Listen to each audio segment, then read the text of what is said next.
Hello and welcome to another edition of my Plan It Your Way series where I break down some of the most common questions that I am asked about business terminology and just business planning in general.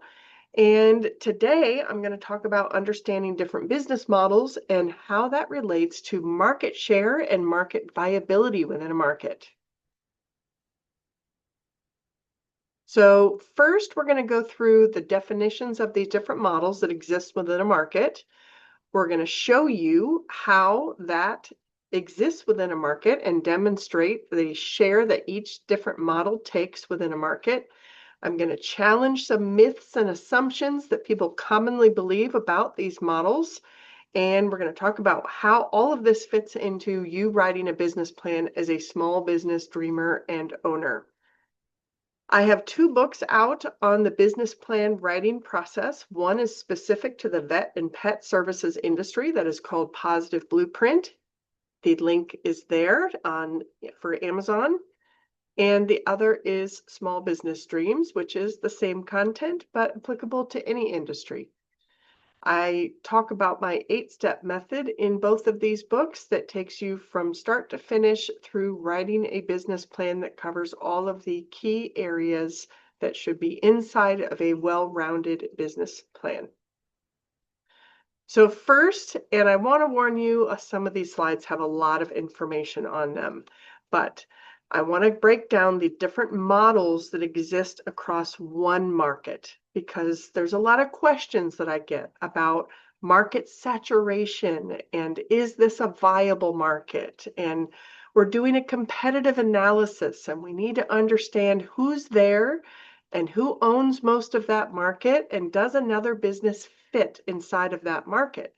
But before you can answer any of those questions, you have to define the types of businesses that already exist within that market.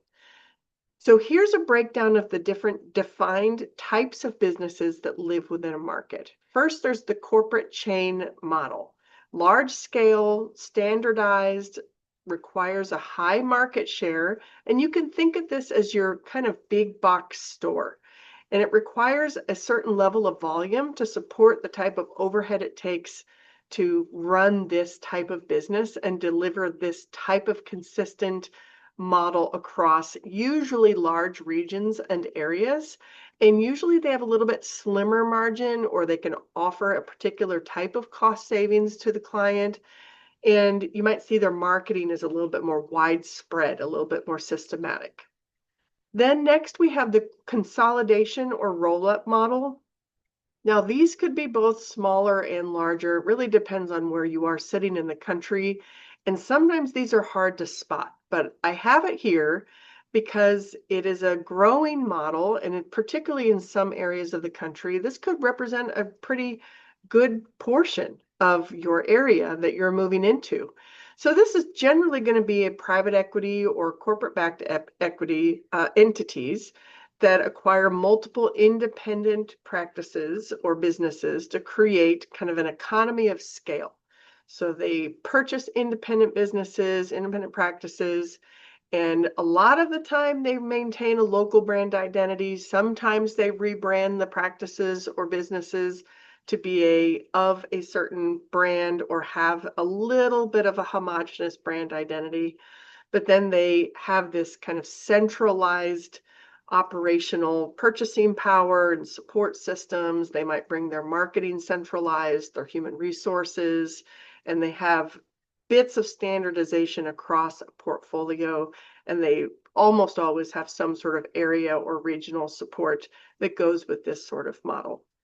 This, again, can be a little hard to spot, but they're generally a part of most of the markets across the country at this point.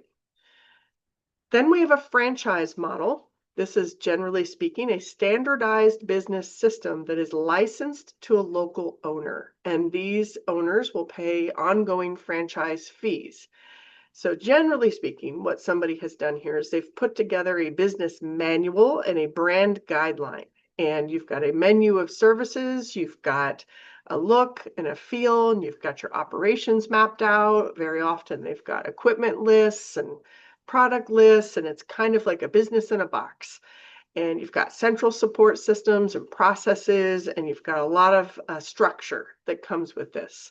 There's also some fees that come with this, but you may see a growing presence of these, particularly in pet and vet services. You might notice that there's more of these that are beginning to occur, and I will show you a little bit later how much of the market they need to have to be for them to consider it a viable area to move into.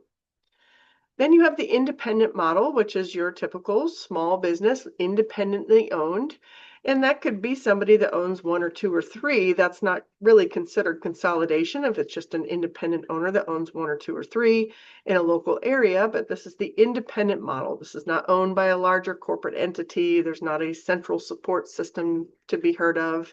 These are independently owned businesses. Then you have a specialized or niche model. This is serving a very specific customer type, a very specific segment of the customer type, a specialized need, and it probably has a premium price point or has a very specific expertise. We could say this might be like a board certification, or you're looking for somebody that's looking for a very specific type of service or product, and it's narrowed in your service area. And then you have the mobile or on-demand model where you're bringing the service to the client. All of these have a different reach into the market, and all of these consider a market viable for different reasons. So when a client asks me to look at a model and say, is there room for my business to exist there? And I might hear somebody say something like, well, I just saw 3 of this type of big box store open in that area, so that must mean it's a good area for me. Or conversely, I might hear something like, well, I just saw a big box store close in that area, so that must mean that that's a bad area for me. I want to challenge some of that thinking and show you how these different models see these areas very differently. First, let's paint you a big picture here. Multiple business types, multiple models, can thrive simultaneously in the same market by serving different customer segments at different price points and different service levels. I think we can all safely agree that not every customer wants the same type of service. They don't want it at the same price, and they don't want it served in the same way. So I think that's a pretty easy thing to wrap our heads around, right? Is that different customers want different things in different ways and are willing to pay different prices for it. So here's our fictitious example. It's a fictitious town of 50,000 people. We're going to pretend that 68% of the people there own a pet. Pretty close to national average, which is usually around 68 to 70%. So that means about 33,800 pet owning households in that area, and 1.6 pets per household, which is not too far off the national average either, which means there's approximately 54,080 total pets in this area. And we're going to say in this area, the annual pet spending on all the things for their pet is around $1,480 per pet. So roughly speaking, there's about $80 million in pet spending occurring in this geographic area. Does that mean it's all being spent in one thing and on one lane? No, it does not. That is being divided up amongst lots of different models within that area. So I am oversimplifying this just to show you how different models see it and how they see the big picture. And I will dive into that just a little bit more in the subsequent slides here, just to talk a little bit more about how important it is to understand what that $1,400 is being spent on and why different models see it so differently. So here's the key insight here. This $80 million market could support 5 to 7 different business models simultaneously, and each one of these businesses is going to target the customer very differently, from services to prices to products, and they're going to attract them very, very differently. So how are they going to do this, and why do they see it so differently? So we've got our corporate chain, right? We're going to consider this our big box store. They're looking at this total number of pets and they're saying, how can we attract 8 to 10,000 pets to our store? They need that because they have higher overhead. The consolidation area, they're looking at the distance between the practices that they're purchasing, and they're saying, okay, well, we have area leaders and regional leaders and central support systems and marketing systems and all of these different things to support. So how could we attract 4 to 5,000 of these pets in this area to the practice that we're purchasing? The franchise, there's franchise fees. Now, the franchise and the independent practice, operationally speaking, they're not really doing things tremendously differently, right? They're operating a very, very similar business.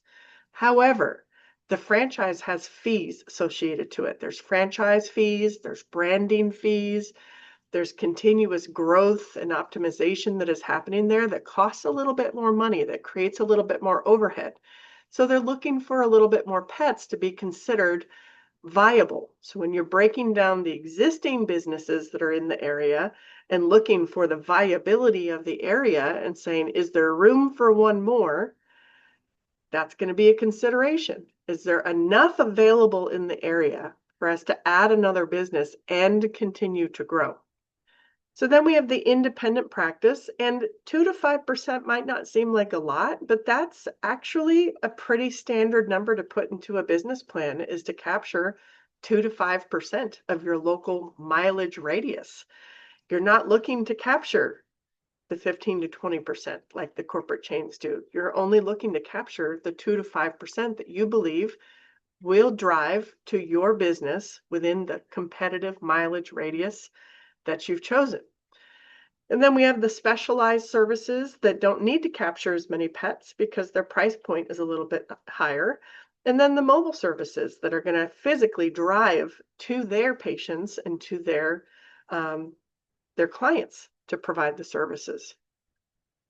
As you look across this landscape, something that I think gets forgotten is that when you're placing an independent practice or a specialized business or a mobile business or maybe a pet boarding or pet grooming, the big question you need to ask yourself is, if I place this business in this area, are there enough pets for my business to get new clients based on there just being enough pets in the area that maybe the other businesses can't handle the number of pets in the area? Or am I going to have to do enough marketing to take some pets from the other businesses in the area? And that creates a little bit different risk for you, doesn't it? Right? But I think you're already seeing how if a corporate chain pulls out of an area or says that it's not viable, that doesn't necessarily mean that it's not a viable area for an independent business, a specialized business, or a mobile business, or even for the consolidation business. There's a different need and want for those businesses. Because at the end of the day, the key takeaway from this is sometimes too small of an area is because they just have too many big expenses to be supported to go into that type of area. Where a different type of business, it's plenty big enough of an area because they have lower overhead and lower expenses to support their business. Sometimes it's not about the size of the market. Sometimes it's just about the math. All right, so let's just overwhelm this screen with the math. I wanted to let this sit here for a minute to exemplify, and these are completely fictitious numbers. They don't represent any actual real businesses out there. This is just a proportionate example of how different the overhead math can be from business to business to business. So there's two reasons that I want you to see this math on the screen. The first reason is when you're looking at market viability and the number of pets you need to support your business, it's really important to see the difference, right? So if you've got a mobile on-demand business, and this is not an uncommon client request to take a mobile business and want to expand that business into an independent full-service brick and mortar business, and you see that you need a tremendously different amount of overhead to support that type of business, right? So you need to grow the business quite a bit to take it from a mobile business to a brick and mortar full service business. You're going to need quite a few more pets to support that business and quite a bit more overhead dollars. So your market viability conversation changes quite a bit. So we need to do the math a little bit differently. It's kind of the same thing when you're looking at the difference between should I design my own business or should I purchase a franchise? And you should consider that, because can you afford this difference in the overhead? And I think if you talk to banks, they're going to most of the time steer you towards designing your own business, because these fees and royalties are simply, in many cases, just adding overhead that could have been profitability and could impact the debt service on the loan. So this is just to exemplify that businesses make these decisions based on very different variables inside of their own business. So to say that a corporate business chose an area or disqualified an area based upon market viability or demographics or number of pets for the same reason that a small business chose an area or pulled out of an area, it's not really an apples to apples or even an apples to oranges conversation. They're speaking a completely different business language, and they should be measured completely differently as well. Let's also just briefly talk about the fact that very often there's multiple models performing within these businesses. So let me give you an example of that. In an independent full service business, let's use a veterinary practice as an example.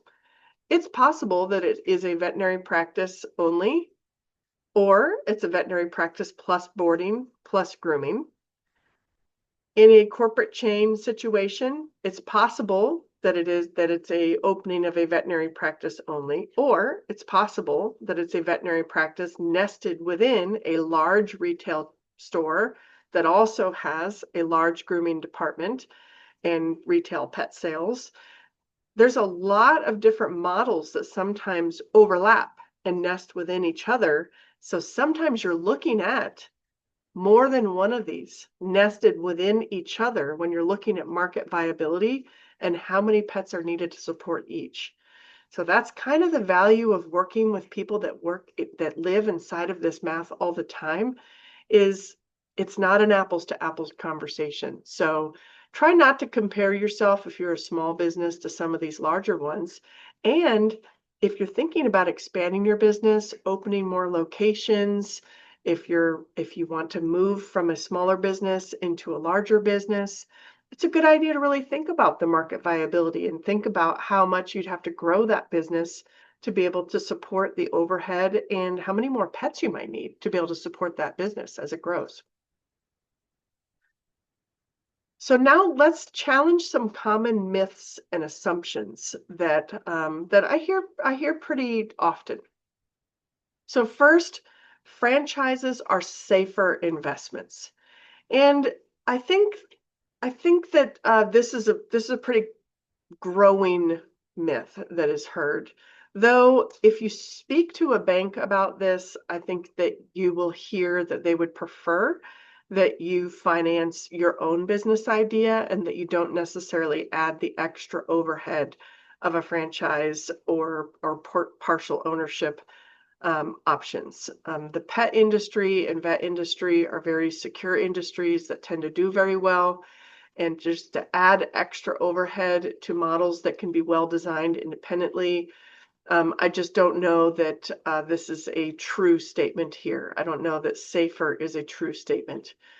I think that careful thought should be given to reducing the potential bottom line cash flow and any fees that are imposed, whether that's a percentage of revenue, percentage of profit, branding fees. Really consider, is that money better spent as a fee, or is it better spent as a reinvestment in your own business, or as potentially as ownership income, or maybe even in staff for the business? Second myth is market saturation affects all models equally. So here's the belief. There's already 3 vets in town, so the market is saturated. Well, the reality is that might not be true because you need to look at each one of these practices. And as I mentioned earlier, these models can really vary. So it might be that there's 3 vet practices in town, but it might be that there's a whole bunch of neighborhoods popping up. And it might be that there's 85% of the market that's just completely underserved or unserved. It could be that within those models, we really need to consider adding some boarding or some grooming or maybe some partnerships with trainers, or maybe there's a lack of particular surgical services or dental services. I think that it would be an error to think that just because a type of service exists, that the whole breadth of that service is being taken care of. So don't just count number of businesses, really look into the type of business and the offering within those businesses to discover if something is actually saturated or if there's still opportunity there. Bigger market share equals better business. So here's the belief that I hear. Success means capturing the largest possible market share. This one's tough. Bigger is not better. In fact, this is a conversation I have often in how big of a business do you want to run? And if you don't want to manage a team of 20 or 30 or 40 people, then you should not build a business plan for a business that has 20 or 30 or 40 people. A mobile vet with a 1% market share that's busy for the 4 days a week that they want to work and makes a fantastic profit margin because they have super low overhead and is happy and can take vacations when they want to take vacations is absolutely capturing exactly the right amount of market share and is doing great. And that could be beating some gigantic business that's open 7 days a week till 7 or 8 o'clock at night and has terrible team turnover with tiny margins. So bigger doesn't always mean better. And I think that just sitting down and doing the math and really thinking about the type of business you want, and it's really what's more important is that you're building the lifestyle that you want and that the business is working with your life and not the other way around. So build the business that fits your life, not a business that looks big and fancy. Corporate pullback signals market decline. I was recently having a conversation with somebody where they mentioned that a franchise did not want to move into a particular area, so they made the assumption that that meant that that area must be saturated and that there was no more opportunity in that area, when actually that wasn't the case. It was that it was a franchise that wanted a pretty large market share and they wanted to be at particular intersections and they wanted to be in particular shopping malls, not shopping malls, but strip centers with particular grocery stores. And that is a model choice by particular models, and that is absolutely their choice to make. But that doesn't mean that small businesses don't have opportunity there. That just means it didn't fit their model and it didn't fit the stamp that they were looking for. And it's not really an indication the whole market is in trouble. A good example of this is some of these big models that aren't doing great relied a lot on retail sales. And if you think about what the customer is doing with how they buy products, and so much of that shifting to online sales and direct to consumer and coming directly to the house, you can see why that really wouldn't work very well for that model and how they might have to completely shift their thinking. So don't try to project too much on that. And really, when you're looking at where you want to place your business and your boutique style idea, your small business, some of these larger company decisions are not always relevant to what will be a good fit for a small business. And finally, corporate chains have competitive advantages. So here's the common belief. Large chains will always outcompete small business. corporate overhead often makes them less competitive is actually the reality on price and this service flexibility. So I know there's going to be a lot of pushback and disagreement on this particular one.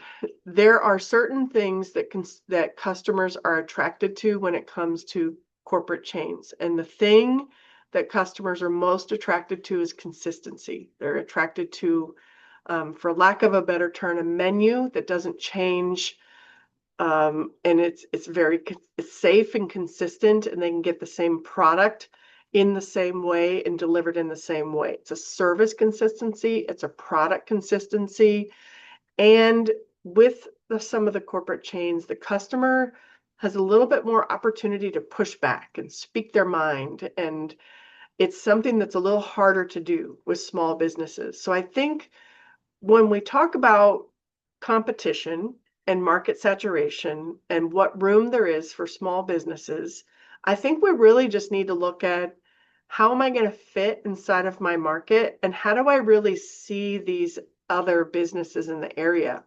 Because the reality is some of them are actually franchises owned by local people. And while they are big brands that we know and that we're very aware of, there are actually franchise units owned by local people that to them is their small business. And it would have been one of the business models that was a choice for them to buy into.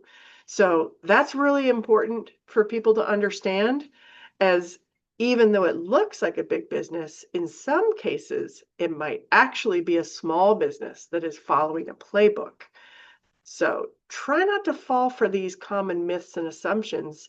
And I would very much encourage you to have this conversation with your bank and ask them their beliefs behind these myths and assumptions and what do they want to finance? Because banks have tons of data and they definitely have some opinions and beliefs behind these different ownership models and opportunities.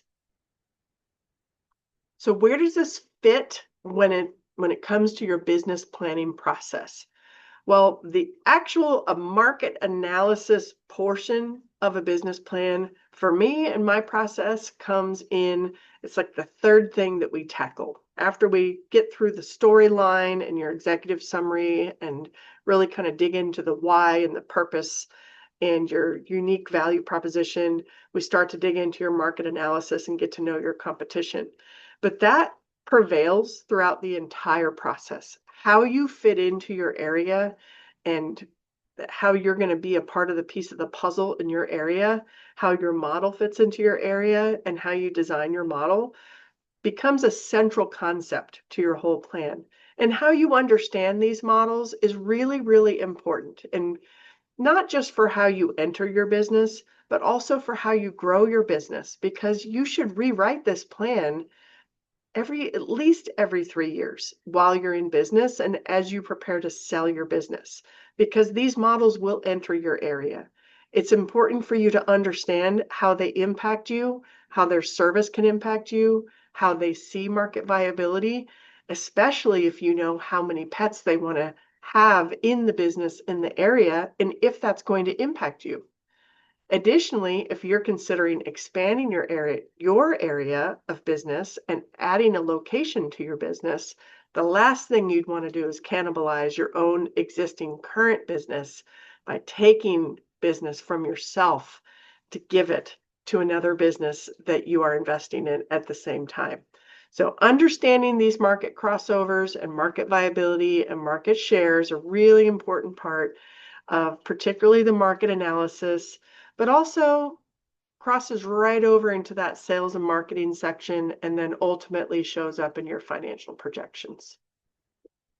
If you'd like to work with me on your business plan, first go to my website, smallbusiness-dreams.com. I've got all sorts of free resources there, free planning questionnaires, some self-care resources, because it can be a stressful process, so definitely take care of yourself along the way. And I am available to do virtual or in-person workshops on this topic if you'd like. You're welcome to reach out to me, Claire at claritygroupllc.com.